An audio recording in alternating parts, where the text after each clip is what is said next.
nós sofremos por atitudes nossas mesmas, por erros nossos, é um texto de Amazias, que conta a história de Amazias, um rei de Judá, que teve uma vitória muito linda contra os edomitas, venceu, Deus foi com ele, e aí ele resolve criar uma guerra com o rei de Israel, Jeoás, e ele caça essa guerra. Aí a resposta do rei Jeoás foi assim, de fato você, Amazias, venceu os edomitas, tudo certo, Amazias, foi uma linda guerra, você venceu, e por isso está todo orgulhoso. Alegre-se, Amazias, com a sua fama, alegre-se com a sua fama, e fique em casa. Para que, olha a resposta de Jeoás, você pode acompanhar ali. Para que arranjar um problema que trará somente a desgraça para você e para o seu povo? Então vocês concordam comigo que às vezes nós damos de Amazias, estamos com as coisas organizadas, como ele tinha tido uma vitória, um sucesso numa guerra, uma linda vitória contra os edomitas. Então às vezes nós estamos com as coisas organizadas, mas resolvemos comprar uma guerra que Deus não nos mandou comprar, e caçamos um grande problema. É o que Jeoás fala para Amazias. Para que você vai arranjar um problema que vai trazer só desgraça para você e para o seu povo? Então, principalmente os homens, cadê os sacerdotes aqui dos lares, os cabeças? Às vezes vem algumas coisas na cabeça da gente, não sei, eu não vou nem contar exemplos aqui, que é fruto de um orgulho, é fruto de uma rebeldia, e a gente caça um problema. E aí a gente escuta como se a voz de Jeoás estivesse: para que fazer isso? Isso só vai trazer desgraça para você e para o seu próprio povo. Quem aqui tem alguma história na tua vida que você caçou um problema e deu trabalho para depois resolver? Quem aqui caçou um problema, irmãos? Quem aqui já... Não acredito. Não, ninguém. Tem alguns corajosos. Quem aqui já fez algo errado na vida e sofreu por causa disso? Uma compra errada, uma decisão errada, uma viagem errada. Meu Deus! Tem muita gente aqui que eu estou vendo o pessoal rindo aí. Muita gente, todo mundo, eu tenho certeza. Praticamente todo mundo já sofreu por consequência de um erro. Agora, também não é porque... bem, a gente não pode considerar que todo sofrimento, obviamente, é consequência de um erro nosso. Mesmo que a gente tente obedecer ao Senhor em tudo, a gente tem que entender uma coisa: este sofrimento é da natureza humana, não tem jeito. A gente vai sempre sofrer por alguma coisa, fruto de uma ansiedade, uma preocupação, sempre vai ter algum tipo de sofrimento, é natural. E Deus pode usar essas situações para nos disciplinar. Então, a gente sofre por consequências de erros, a gente sofre também por uma questão de maturidade, faz parte do processo da nossa maturidade. Crescer dói, né? Então faz parte do processo da nossa maturidade, esse tipo de sentimento, esse tipo de sofrimento. Hebreus 12:7 apresenta para a gente esse caminho de aprendizado bíblico, quando a palavra diz assim: suportem o sofrimento com paciência, como se fosse um castigo dado por um pai. Perceba como o autor aos Hebreus trata este tema muito natural. Suporte o sofrimento com paciência e entenda, olha só, entenda, porque ele está dizendo, como se fosse um castigo dado por um pai. Então é muito normal nós termos que entender que muito do que passamos, do nosso sofrimento, nós temos que encarar isso como um tratamento da parte do Pai.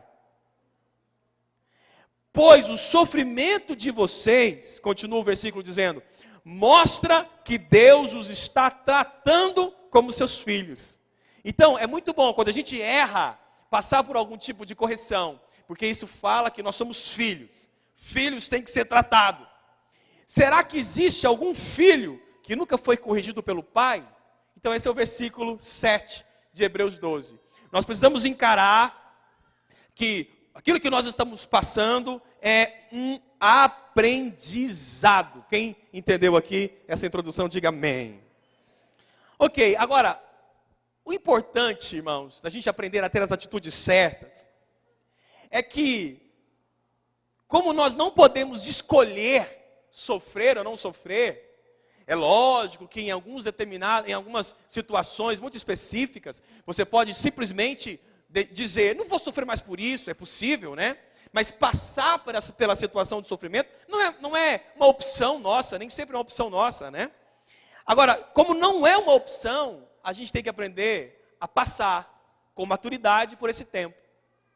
Porque muitas pessoas perdem coisas preciosas nesse tempo de sofrimento. Aqui está o segredo. Diga comigo, eu não vou perder nada no meu sofrimento. Não escutei você, não escutei. Mais forte, diga, eu não vou perder nada no meu sofrimento. Quando eu digo não perder nada, eu me refiro a coisas boas. Por exemplo, a Bíblia fala assim que a alegria embeleza o rosto, mas a tristeza deixa a pessoa abatida. Então, o desafio hoje aqui é fazer com que você não se abata tanto no teu sofrimento. Não perca o teu humor. Um desafio hoje aqui é que você não perca a tua fé no meio do teu sofrimento. Não perca o amor por aquilo que você faz, o amor pela tua casa, o amor pela tua igreja. Que o sofrimento, que esse tempo de sofrimento não arranque de você alguns valores preciosos. E por isso a Bíblia nos manda aprender a sofrer. Olha esse texto, tanto que é interessante. A Bíblia nos manda aprender a sofrer. Lamentações de Jeremias, capítulo 3, versículo 27, o profeta diz assim, é bom que as pessoas aprendam a sofrer com paciência desde a sua juventude. Então o conceito aqui, a conclusão aqui é muito simples. Já que é algo natural do homem, faz parte da natureza humana, passar por sofrimento, então Jeremias 3, 27, é bom que você aprenda a sofrer. Diga isso para o teu irmão, diga para ele assim, é bom que você aprenda. Fala com veemência, fala assim, eu te disse que é bom aprender a passar por esses dias de sofrimento. Eu conheço homens, irmãos, que se tornam... vou falar, né? Eu conheço homens que se tornam mocinhas quando passam por sofrimento. É impressionante. O cara é pai de família. O cara tem filhos adultos, tem que ali ser o sacerdote da casa. Aí passou por um sofrimento, ele emburra. Lembra de Acabe? Né? Queria um pedaço de terra, não foi dado para ele, foi para casa, deitou, emburrou. O cara não sabe passar pelo tempo de sofrimento. Eu fico vendo homens, irmãos, que passam por esses dias de crise, e se a mulher não assumir a casa, o negócio vai afundar. Então eu fico revoltado com isso. A pessoa não está sabendo passar por esse tempo de sofrimento. Não tem jeito, vai passar. Então você tem que aprender a se portar. Por isso o tema da palavra é atitudes certas diante do sofrimento. Vamos logo para a palavra. O grande segredo dessa palavra é entender as 3 colunas que Jeremias diz que nós temos que ter durante o sofrimento. Essas 3 colunas estão no livro de Lamentações, capítulo 3, versículo 28, que na linguagem de hoje diz, quando Deus nos faz sofrer, devemos ficar sozinhos, pacientes e em silêncio. Se você entender esse versículo aqui, você já caminhou 80% da palavra. Lamentações 3, 28. O profeta diz, quando Deus nos faz sofrer, devemos ficar sozinhos, pacientes e em silêncio. Você pode repetir? Sozinhos, pacientes, silêncio. Então, existem 3 colunas que você tem que se firmar no tempo de sofrimento. Solidão, paciência e silêncio. Eu vou explicar. Não tire conclusões precipitadas, principalmente quando eu falo da coluna da solidão. Calma aí que eu vou chegar lá. Então, se você está passando por algo que te abateu, que te entristeceu, que está te fazendo sofrer, está te fazendo chorar, está te fazendo angustiar-se, está abalando um pouquinho da sua estrutura, você tem que aprender essas 3 colunas. Quais são? Solidão, paciência e silêncio. Só que eu vou tratar dessas colunas de forma invertida. Eu vou falar de silêncio, de paciência e de solidão. Primeira coluna, então, que vai ser focada aqui, é a coluna do silêncio. É o papel do silêncio diante do sofrimento. Então, uma das coisas que você tem que entender é que o silêncio no sofrimento é para evitar as tolices. Quem aprende a silenciar-se nesses dias, reconhece que alguém maior está cuidando do caso. Agora eu quero te fazer também entender sobre a questão do silêncio, que este silêncio que eu me refiro, não é um silêncio de revolta. Como por exemplo, Absalão não disse nada para Amnon, quando Amnon forçou a sua irmã Tamar a ter relações sexuais com ele. A Bíblia fala que Absalão ficou calado. Não é este silêncio de revolta. É este silêncio de que não vou me rebelar contra Deus, não vou falar tolice, vou ficar calado, porque o Senhor vai providenciar algo. Como por exemplo, quando Pilatos estava interrogando Jesus, quantos lembram dessa história? Jesus estava sendo julgado ali, já estava prestes a ser crucificado. Pilatos interrogando Jesus, aí Pilatos diz assim: não vai dizer nada. Você não sabe que eu tenho poder para te libertar, ou para te prender, ou te crucificar aqui? Jesus até aquele momento estava em silêncio. Porque ele estava entendendo que todas aquelas causas, que tudo aquilo que estava acontecendo com ele, estava sob o controle do Pai. Então o silêncio que eu me refiro, não é o silêncio de quem está magoado, não é o silêncio de quem está, fugiu a palavra aqui, emburrado, né? Aquela birra, não é esse silêncio. É um silêncio de quem sabe quem está no controle. Então, quando você entende esse papel do silêncio, você aprende a agir da seguinte maneira: sem reagir às ofensas. Um texto que está aqui de Lamentações 3:30, diz assim: quando somos ofendidos, não devemos reagir, mas sim suportar todos os insultos. Então eu quero que você entenda o seguinte: nós vimos aqui, agora há pouco, que a correção, que o sofrimento, melhor dizendo, pode ser resultado de uma correção. Sim ou não? Pode ou não pode, irmãos? Pode. De uma disciplina. A gente pode estar passando por esse sofrimento porque estamos sendo corrigidos. E é muito comum nós interpretarmos a correção no nível da ofensa. Esse é o grande desafio. Não interprete a correção no nível da ofensa. Quem já foi corrigido aqui? Quem já foi chamado a atenção por um pastor, por um líder, por um pai, por uma autoridade? Eu não sei, às vezes, por alguém que aparentemente não tem nem autoridade para te corrigir. E eu quero até abrir um parêntese aqui para você. Se você é daqueles que só aceita ser corrigido por determinadas pessoas, muda o teu coração. Porque a Bíblia fala para nós exortarmos uns aos outros, isso é saudável. Eu não aceito corrigir. Quem é você para me corrigir? Não importa, irmãos, quem ele é. Não importa. Pode ser um jumento. Como foi com Balaão. Se a correção vem de Deus, abaixa a cabeça. Recebe o negócio. Então, você não pode, irmão, se sentir ofendido nessa hora. Porque é o que sempre acontece.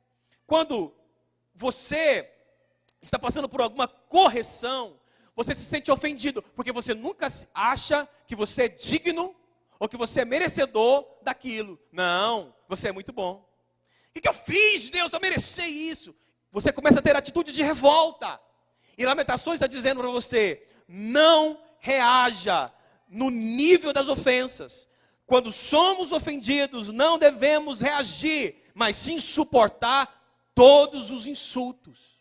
Então, guarda isso no teu coração. Não reaja. Não comece a dar lugar, dentro do teu coração, dar lugar a esse tipo de revolta, a esse tipo de reação. Ficar indignado, começar a xingar e começar a se revoltar como se você não merecesse aquilo. O silêncio é um dos pilares para você aprender a passar pelo tempo do sofrimento. Outra coisa que você tem que aprender dentro do silêncio: não haja queixas. Lamentações 3,39 vai dizer assim: por que nos queixamos da vida quando somos castigados por causa dos nossos pecados? Tira essa queixa da tua linguagem. Quem está entendendo aqui, irmãos? Tem coisas que você tem que aprender. Não adianta se queixar, porque a sua queixa não vai mudar a situação. Quando você está em sala de aula, por exemplo, e o professor está muito decidido com alguma coisa lá, ou de repente... Vamos mudar aqui a história, olha só. Quem já fez uma prova de física? Quem gosta de física? Quem gostou de física quando estudou? Física, química, era geralmente as matérias assim mais complicadas, né? Graças a Deus eu gostava muito de física. Mas aí, eu tive um professor de física, esqueci o nome dele, ele era um baixinho, magrinho, mas não era eu, não, era o professor. Ele era um baixinho, magrinho, mas ele era muito fera. E ele trazia umas questões de físicas terríveis para a sala de aula na prova. E eu era apaixonado para pegar aquilo ali e para tentar resolver aqueles problemas. E enquanto os alunos ficavam se queixando da prova, porque aluno tem disso, né? Não, professor, o senhor não ensinou a questão 3, não. Eu estava ali concentrado, falei, como que não ensinou? Lógico que ensinou, é assim, é aqui, fazendo a minha prova, tentando me concentrar e terminar e tudo mais. E enquanto isso, alguns alunos estavam se queixando. O senhor não ensinou a questão número 3. Professor, eu acho que a questão 5 tem alguma coisa errada nela. Aluno tem disso, né? Está tudo certo, mas porque ele não entendeu, ele acha que está errado. E você faz isso na tua vida. Você começa a se queixar porque você pensa que Deus está errando com você. Deus, o senhor não está entendendo, eu acho que essa prova era para o outro. Ela veio para a pessoa errada.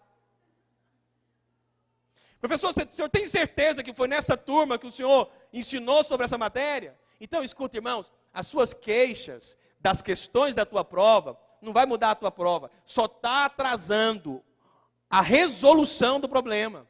Então, quando a prova chegar na tua vida, não perca tempo com as queixas. Entenda que as suas queixas só vai atrapalhar, só vai prolongar o tempo dessa sua aprovação. Enquanto você está se queixando, você não parou para encontrar a solução do problema. Então, chega de queixas. Entenda que o silêncio no tempo do sofrimento é uma coluna muito importante, para que você não comece a reagir no nível da sua ofensa, que você está se sentindo ofendido com o problema. Entenda que você não tem que se queixar do problema. E aí entra um terceiro aspecto nessa coluna do silêncio, é aprender a ser humilde. A humildade nesse momento... antes disso, eu coloquei mais um versículo aqui. Esse versículo aqui é chave, a gente não pode perdê-lo não. Salmo 141, 3. Olha a oração do salmista, eu quero que você faça essa oração hoje. Eu quero gravar todo mundo orando essa oração hoje aqui. Ó Senhor, controla a minha boca e não me deixes falar o que não devo. Tem muita gente que tem que orar esse texto só a primeira parte. Sério, sério. Aqui é outro assunto, porque está comendo demais. Eu estava ouvindo um pastor, rapaz, olha só. Estava ouvindo um pastor muito amigo meu. E ele está acima do peso. Não, ele está muito acima do peso. E aí, ele estava contando, disse que ligou a televisão na casa dele um dia. E quando ligou, tinha uma pregadora que disse assim, olha só, a hora que ele ligou, a pregadora estava dizendo assim, por causa do teu peso, Deus está tirando 15 anos da tua vida. Você está perdendo 15 anos da tua vida. Ele abriu um regime, irmão, já perdeu uns 10 quilos. Ele abriu um regime no mesmo dia. Quando ele ligou a televisão, ele acima do peso, uma profeta estava dizendo isso. Por causa do teu peso, você está perdendo 15 anos da tua vida. Rapaz, o que é aquilo? Então, para estes, a primeira parte do versículo tem que ser única. Ó Senhor, controla a minha boca. Mas o salmista não está falando de comida, ele está falando de palavras. Ó Senhor, controla a minha boca e não me deixes falar o que eu não devo. Entende, irmãos, que esta é a nossa natureza, principalmente no tempo de sofrimento, falar o que não se deve. E quem fala o que não deve, ainda fica indignado quando as pessoas as corrigem, porque ela está dizendo assim, você não compreende, você não está entendendo o que está dentro de mim, eu tenho que me queixar. Não tem nada, não tem nada. Suas palavras não vão adiantar nada, a sua queixa só vai atrapalhar o processo. Não tem gente que é assim, irmãos, ela sente a necessidade, e ela quer que você entenda e ouça, porque ela precisa se queixar. Ela precisa se queixar, porque os filhos estão dando muito trabalho, porque o marido está dando muito trabalho, porque não tem dinheiro para isso e para aquilo outro. Poxa vida. Eu não sei quem foi que contou um testemunho, não me lembro aqui quem foi que contou o testemunho, que disse assim, que na casa dele, talvez foi até aqui, você vai poder me lembrar, que na casa dele não tinha nada, assim, que a infância foi muito simples, e que às vezes não tinha comida na casa, comida boa, era muito, muito simples. Mas ele disse que a mãe dele, nesses dias mais simples, como por exemplo, quando tinha apenas só ovo para comer com farinha, eu acho que é mais ou menos assim o testemunho, diz que a mãe dele chamava os filhos, olha, ela podia se queixar, não é verdade? Ela podia se queixar. Não tem nada para comer. Esses meninos, meu Deus, o que eu fiz de errado? Mas ela fazia assim, ó. Ela fazia assim. Chamava os meninos e dizia, adivinha o que tem hoje para o nosso almoço? Quem lembra desse testemunho? Quem foi que compartilhou? Não me lembro. Adivinha o que tem hoje para comida? O que a mamãe fez? O que foi, mamãe? O que foi? Mamãe fez um ovinho frito para vocês com farinha.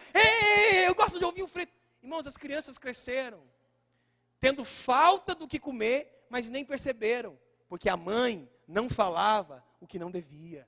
Gente, isso é muito tremendo.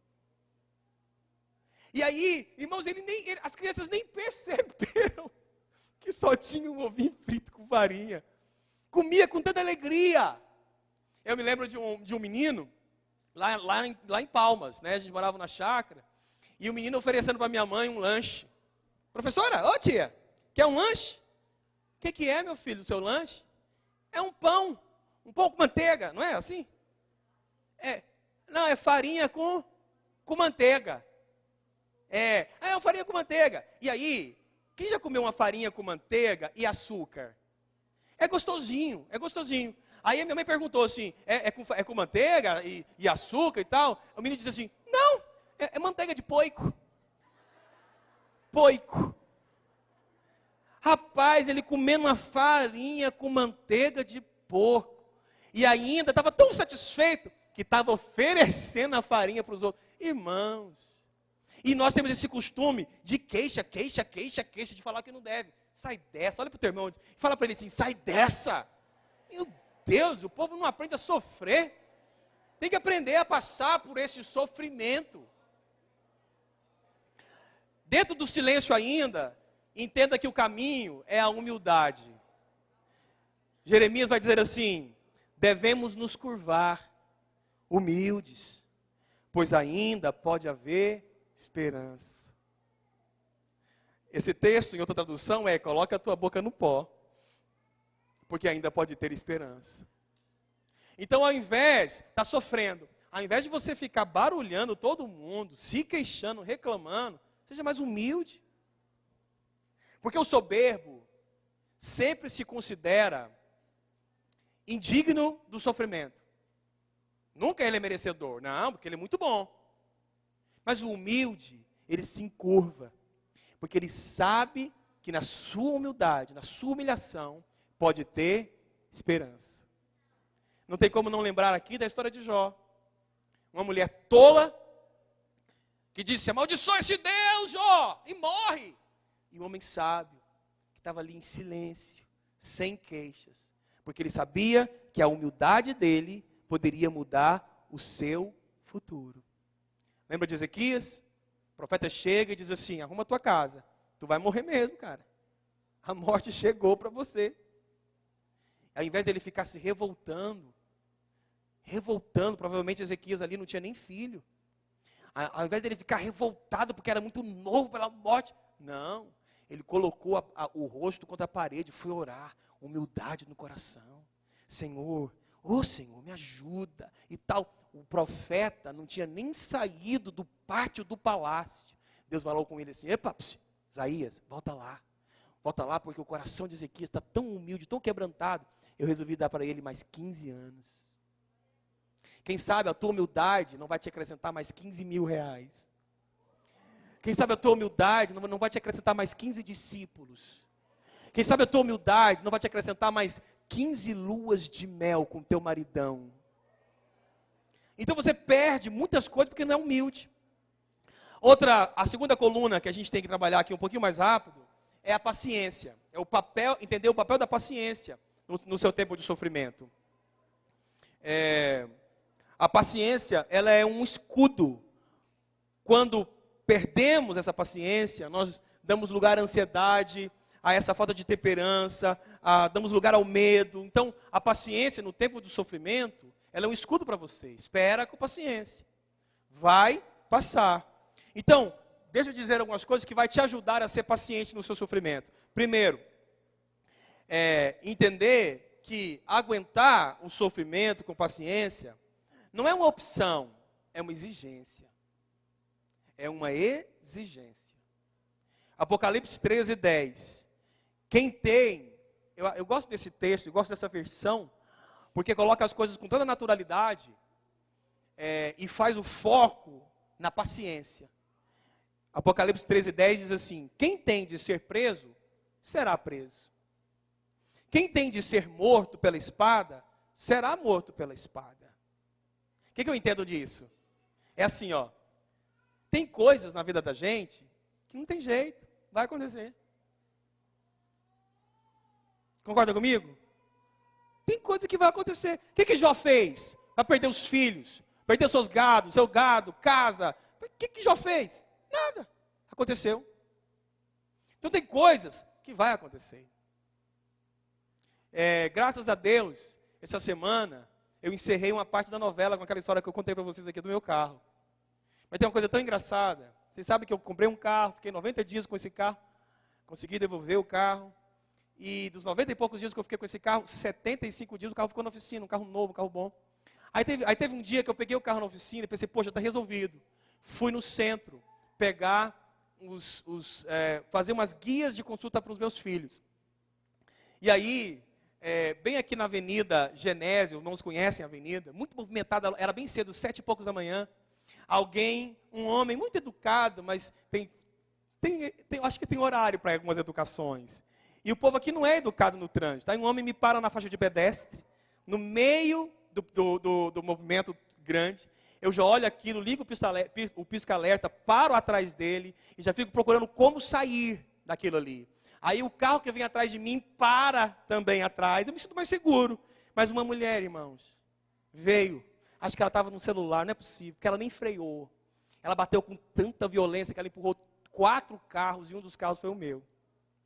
Eu falei, meu Deus, esse carro tem alguma coisa, porque não é possível. Acabei de tirar o carro, tem que bater em mim. Não acredito num negócio desse. Então, irmãos, deixa eu ler de novo para você aqui. Escuta aqui. Quem tem de ser preso, vai ser preso. Quem tem de ser morto pela espada, vai ser morto pela espada. Então tem tempo, é lógico que o texto de Apocalipse tem um contexto muito maior, mas tem algumas situações, irmãos, que não tem jeito. Vai ter que ser assim, não tem jeito. Aí o texto continua dizendo, isso exige que o povo de Deus aguente o sofrimento com paciência e seja fiel. Quem entendeu esse texto aqui? Então, tem que ser paciente, porque tem coisas que você não pode mudar. Você apenas tem que suportar. Não tem jeito. Porque o tempo da mudança vai chegar. Também não estou ensinando você ser aquele, né? Estou desempregado, mas não vou nem procurar emprego. Porque é o tempo de passar fome. Não. Você é inteligente para entender a palavra, não é possível. Aí, olha o que o João fala também. Acho que coloquei esse texto para vocês. Eu sou o João, irmão de vocês, e unido com Jesus tomo parte com vocês no reino e também em aguentar o sofrimento com paciência. Então, para João, aguentar o sofrimento era normal, mas ele sempre colocava a paciência no meio desse processo, né? Então, olha só, outra coisa que vai te ajudar aqui com a sua paciência. Entenda que o sofrimento não dura para sempre, Não dura para sempre. Lamentações 3:31, o Senhor não rejeita ninguém para sempre. Então, a coisa boa do negócio é que todo mundo que está sofrendo hoje vai passar. Está sofrendo? Pergunta para o teu irmão, está sofrendo? Eu não sei o que está sofrendo, né? Não sei o que é que está te fazendo sofrer, mas pergunta para ele assim, está sofrendo? Vai passar. Eu preguei essa palavra lá no Leusimar, na Igreja de Deus do Rubiataba, e eu contei uma história, né? Que logo quando a gente casou, vocês sabem dessa história também, era um Fiatzinho 147, era meu carro. Rapaz, quando eu comprei o Fiatzinho 147, estava na moda aquela música da Ludmilla Ferber, que dizia assim, Deus está restituindo os anos consumidos pelo gafanhoto, jamais seremos E eu falei, amor, acabou a vergonha, agora nós temos um Fiatzinho 147. Vocês sabem como é que era? Uma mão segurava a porta, a outra passava a marcha, e eu dirigia com o joelho, porque a porta abria, aquela coisa toda. Eu levava mais o carro do que ele me levava. Mas passou o tempo do sofrimento. Acabou. Isso passou, essa fase passou. Então teve uma época que eu tinha que pegar livros e vender para comprar carne. Passou. Teve uma época que eu tive que aguentar 500 alunos. Irmãos, foi difícil. Era aluno demais, era tanto problema. Mas passou essa fase. Acabou. Hoje eu tenho outros sofrimentos. Não quero voltar para aqueles. Passou. Então, na sua paciência, entenda, o sofrimento não vai durar para sempre. Vai passar. E agora, eu falo até mesmo dos sofrimentos mais doídos, das perdas mais difíceis. Com o tempo, isso vai sendo resolvido dentro de você. E esse sofrimento vai passar. Então, apoie-se nessa verdade. Outro lugar de apoio para a sua paciência no meio do sofrimento é na bondade de Deus. Lamentações 3:32, Ele pode fazer a gente sofrer. Está falando de Deus aqui. Ele pode fazer a gente sofrer, mas também tem compaixão, porque o seu amor é imenso. Então tenha paciência, porque Deus tem compaixão, e o amor dele é imenso por você. Então sofra, mas tenha paciência, porque o amor vai te resgatar desse tempo. Um outro texto também, que nos dá apoio para a nossa paciência, Lamentações 3:32, pois ainda que entristeça alguém, isso é Deus, ainda que Deus entristeça alguém, usará de compaixão, segundo a grandeza das suas misericórdias. Tá? Levanta a tua mão direita e diga assim, Deus, no meu sofrimento, use de compaixão. É tão lindo isso, irmãos. Então tenha paciência, porque a compaixão de Deus vai se manifestar no meio do teu sofrimento. Isaías 30:20 ainda diz assim, o Senhor lhes dará o pão de dores. Quem é que está dando o pão de dores, irmãos? É o diabo? Eu estou comendo o pão que o diabo amassou. Na verdade, pode ser até Deus que está te dando alguns pães, porque você está precisando quebrantar o coração. Tem gente que tem que comer uns pãozinhos duros aí, porque está muito orgulhoso e tal. Pode ser Deus na história. Então, o Senhor lhes dará o pão de dores, e Ele também te dará a água do sofrimento, mas não se esconderá de vocês. Ele é o seu mestre, e vocês o encontrarão quando quiserem. É tão bom isso. Porque Deus pode te colocar comendo o pão de dores e tomando a água do sofrimento. Mas Ele vai estar dizendo assim, eu estou aqui, pode vir. Eu estou castigando você porque você merece. Mas papai está aqui, meu filho, papai está aqui. Entende isso? Sim? Aí Isaías diz assim, Ele é o mestre, e vocês o encontrarão quando quiserem. Então, tenha paciência. Por quê, pastor? Porque Ele pode te dar, Deus pode estar te dando o pão de dores, mas Ele não está se escondendo de você. Ele nunca se esconderá de você. Essa coisa de, eu não estou sentindo mais Deus, eu acho que é o meu pecado, eu acho que é porque eu estou muito desobediente, eu acho porque Deus sumiu de mim, porque, não, peraí, Deus não vai sumir de você. Se você buscá-lo, você vai encontrá-lo. Entende isso? Quando eu converti, eu pensava muito assim. Eu pensava que todas as vezes que Deus quisesse me castigar, Ele tirava de mim a sua presença. Mas é impossível ser assim. E por muitas vezes eu pensava que a ausência da presença de Deus fosse um castigo. Um castigo assim, que não pudesse ser quebrado, né?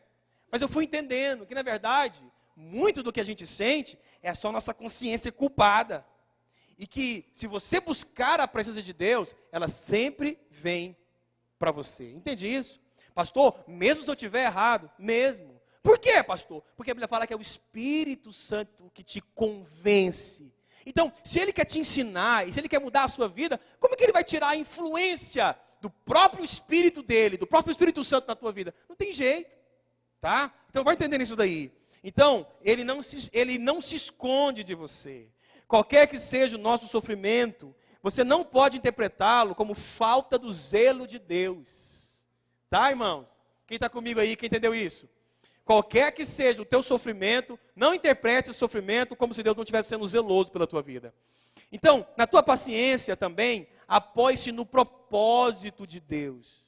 Deus não te faz sofrer só para te ver sofrer, sempre tem um propósito. Não é com prazer que Ele nos causa sofrimento ou dor, diz Lamentações 3:33. Então, escuta aqui, qual o pilar que nós estamos falando? O pilar da paciência. Então, o que vai nos ajudar a ser paciente? Qual que é o ponto que nós estamos falando que vai nos ajudar a ser paciente? É entender que tem um propósito por detrás daquele sofrimento. Deus não está brincando de te fazer sofrer, não é assim que funciona.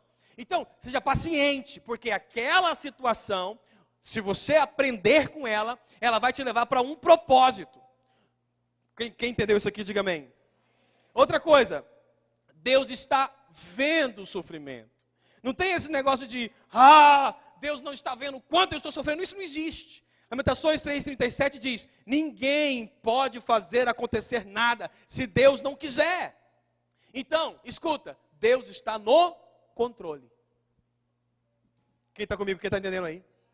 Está passando por uma fase complicada? Quem está passando? Poxa vida, pastor, estou passando por uma fase difícil aqui.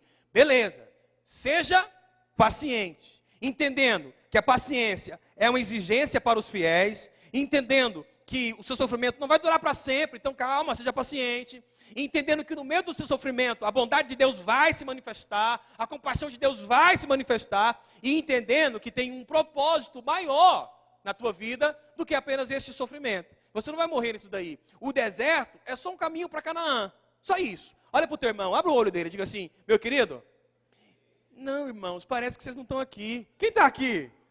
Aleluia! Diga para o teu irmão assim, meu querido, o deserto é só o caminho. Canaã está logo ali. Quem pode dizer aleluia? Quem pode aplaudir o nome de Jesus aí? Canaã está logo ali.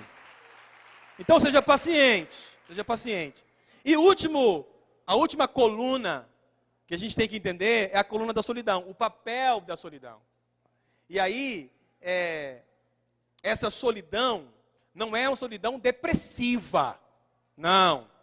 É a capacidade de você entender que tem alguma coisa que tem que ser resolvida com você. Deixa eu colocar isso aqui, olha só. Você já observou que as pessoas que estão passando por um sofrimento, se elas estão numa mesa de pizzaria, elas vão falar do sofrimento dela? Pode estar falando de qualquer coisa, mas ela vai chegar e dizer assim, você sabia que eu estou passando por isso? Você sabia que meu marido me deixou? Aí ela pode estar no carro de carona para o trabalho, ela vai tocar no sofrimento dela. Ela vai postar no Facebook sobre o sofrimento dela. Irmãos, pelo amor de Deus, não faz isso não. Se sentindo triste, pelo amor de Deus. Se sentindo se sentindo também, né? Tinha que ser, sei lá, eu estou me sentindo. Se sentindo sofrida. Tenha misericórdia, irmãos. Irmão, pelo amor de Deus, principalmente mulheres casadas que colocam assim, né? Se sentindo triste. Você vai deixar sua esposa colocar isso, vai vir um homem lá querendo fazer ela feliz. Sai desse mundo, irmãos, em nome de Jesus, né? Então, a solidão que eu me refiro aqui é a capacidade de você entender que o problema é com você. Entende isso? Existem pessoas certas para se envolverem com o seu problema, orar por eles e te aconselhar nos problemas. Mas você não tem que sair contando para todo mundo como é que tá as coisas. Um dia até contei um testemunho da vozinha do Christian, né, que já partiu para a glória. E a vozinha do Christian a gente chegava lá e falava, como é que está a senhora, dona Júlia? Estou muito bem não, meu filho. Está doendo aqui, doendo ali. E às vezes, a gente pergunta para as pessoas, como é que você está? É só na educação.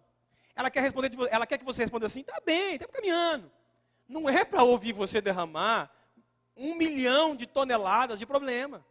Entende que tem a pessoa certa, é a hora certa para ouvir sobre o seu problema? Quem entende isso? Ontem eu preguei numa igreja em Anápolis. Quando eu terminei de pregar, veio um irmão. Um cara transparente. Estava passando por um problema muito sério, eu sei. Precisava de alguém para ouvi-lo, e eu ouvi. Mas ele ficou, depois que eu preguei, depois que acabou o culto, ele ficou 30 minutos. 30 minutos. Ficou contando a vida dele toda. Eu falei, olha, meu querido, deixa eu dizer uma coisa para você. Vou orar por você, mas você tem que procurar o teu pastor, porque eu não sou daqui, para que ele te aconselhe direitinho no seu problema. Agora imagine, irmão, se todo mundo quiser, se todos nós, quando estamos sofrendo, queremos transformar o nosso sofrimento em algo público. Gente, estou sofrendo. Aqui, minha vida financeira, horrível. Você está querendo que as pessoas se compadeçam de você, sinta dó de você. Isso não vai mudar o seu sofrimento. Então você tem que entender esse papel da solidão dentro do sofrimento. Há um princípio que diz que toda solidão, melhor, não é assim. Há um princípio que diz que se você aprender a tirar um tempo, olha só, não é nenhum princípio cristão, é dentro mesmo da psicologia. Que se você aprender a tirar um tempo só para você no dia, esse seu momento sozinho, e aí a gente entende que não é sozinho, é com Deus. Se você aprender a tirar um tempo sozinho no dia, essa solidão, ou seja, você e Deus ali, ela é curativa, ela é criativa e libertadora. Acho até que eu coloquei isso, está ali para vocês. Ela é curativa porque você vai entender muito melhor as coisas, e as coisas vão se encaixando. De repente você está sofrendo porque alguém te falou alguma coisa. Então essa solidão é muito importante para você poder refletir um pouco sobre aquilo que você ouviu. De repente você entendeu mal o que foi dito. De repente você pode pensar, olhar para uma nova ótica, aquilo que está te fazendo sofrer. Então esse momento de estar só, avaliando as coisas que estão te fazendo sofrer, ele é curativo, ele é criativo, porque é nesse momento de reflexão que você vai ter boas ideias. Quem está me compreendendo hoje aqui, irmãos? Amém? Quem está aqui comigo? Às vezes eu estou sofrendo com alguma coisa. Esse tempo sozinho com Deus me gera tantas ideias. Eu saio de lá e digo assim, amor, Deus falou comigo. Eu tive uma ideia que foi de Deus, mas é fruto de um tempo a sós. Então, por isso, nós temos que aprender a paciência, nós temos que aprender o silêncio e temos que aprender a solidão no tempo do sofrimento. Tá? E nessa solidão, irmãos, nós faremos algumas coisas. Uma delas é nos examinar neste tempo.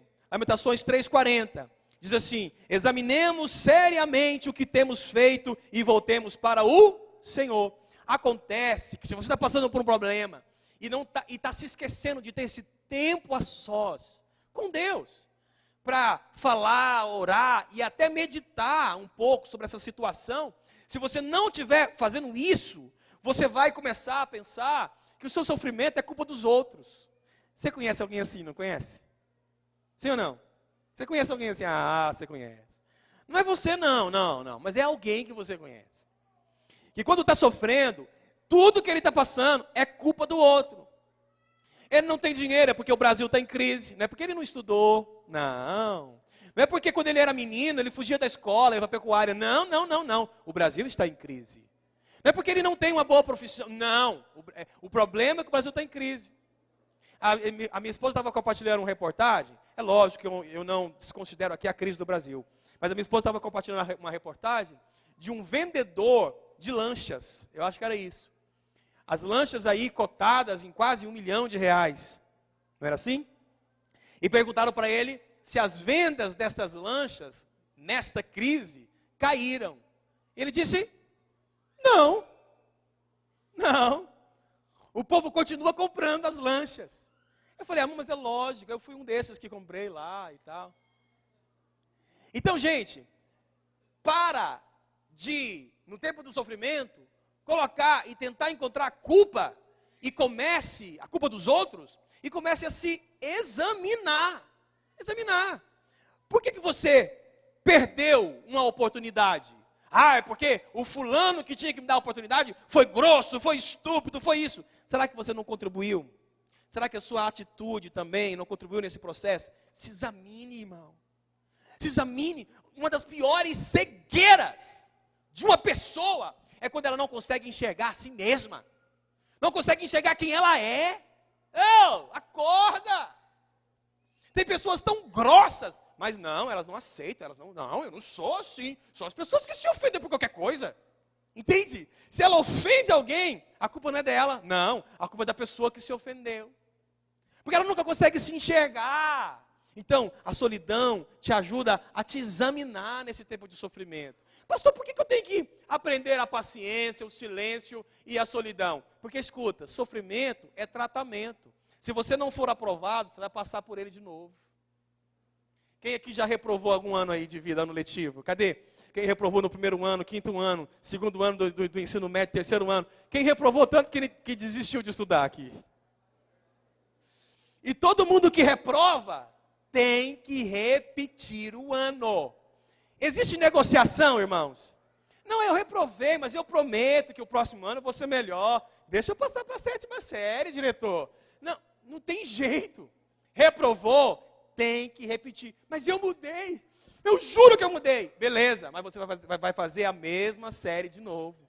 Então, por que você tem que aprender a passar por esse sofrimento? Porque senão, meu irmão, tu não vai sair desse nível nunca na tua vida. E aí, na solidão, a última coisa que você tem que fazer na solidão é aumentar o seu nível de oração. Consegue vincular? Por que a oração está ligada à solidão? Porque a oração está ligada ao seu tempo a sós. O seu tempo com Deus, de buscar respostas para aquilo que você está passando. Então, tem pessoas, irmãos, que sofrem o ano inteiro. E se você perguntar para ela quanto tempo ela gastou com seriedade em oração por aquilo que ela sofre, você vai descobrir que ela não orou. E eu volto a repetir, estou concluindo, olha só. Eu volto a repetir algo aqui, escuta. Tem muito crente que pensa que ora, mas está totalmente enganado. Quantos aqui oram pelos seus filhos? Aí todo pai e mãe vai dizer que ora. Mentira. Porque você está pensando e julgando que a sua oração é aquela coisinha assim, menino foi para a escola. Ô Senhor, guarda meu filho. Não, eu não estou falando dessa oração. Eu estou dizendo de uma oração que você pega ali. Agora aqui eu vou colocar minhas particularidades. Você pega ali a foto dos filhos e diz assim, Senhor, guarda o Davi, Pai. Senhor, guarda o coração do Davi. Senhor, guarda a esposa do Davi. Pai, que o Davi possa assim. Eu oro assim. Senhor, guarda a Sara. Jesus, guarda o marido que a Sara vai casar. Pai, que ele seja um filho para mim. E que ela case, demore muito tempo para casar. Não, eu não oro assim não, brincadeira. Aí, é orar mesmo, é gastar tempo. As pessoas pensam que ora, mas se você não souber dizer qual foi o dia e o horário que você fez a sua última oração por aquele alvo, você não orou. Você não orou. Então você precisa gastar tempo, meia hora, 1 hora, 2 horas, orando por aquilo que te incomoda. Deixa eu só te mostrar esses textos aqui, por favor. Lamentações 3:41, acompanha comigo. Abramos o nosso coração a Deus, que está no céu, e oramos assim. Jeremias então vai colocar um conteúdo de oração, porque esse tempo de sofrimento precisa mudar o nível da sua oração. Você pode dizer isso comigo? Diga assim, no meu sofrimento, na minha luta, nos meus problemas, eu tenho que mudar o meu nível de oração. Tá? Tem muita coisa que eu poderia falar sobre isso, mas não dá tempo. Agora, Tiago também fala algo lindo. Ele diz assim, se algum de vocês está sofrendo, ore. Olha para mim. Se algum de vocês está sofrendo, faça o quê? Ore. Gente, nós podemos fazer muita coisa, eu sei. Nós podemos ajudar você com dinheiro, com cesta básica, você que está sofrendo nessa área. Podemos ajudar você com uma palavra de ânimo, podemos ajudar você com uma visita. Beleza, mas o que a Bíblia manda fazer, de fundamental, é oração. Então, se você está sofrendo e se nós estamos verdadeiramente orando por você, entenda, nós estamos fazendo o nosso papel. Por que eu estou dizendo isso? Porque tem pessoas que querem que os outros façam por ela até o que elas não podem. É verdade ou não é? Sim ou não? E elas ficam ofendidas. Por quê? Porque o pastor não pagou a conta de energia dela. Irmãos, eu estou orando para Deus gerar provisão. Agora, se tem algo que eu possa fazer por você, além da oração, aí nós vamos fazer.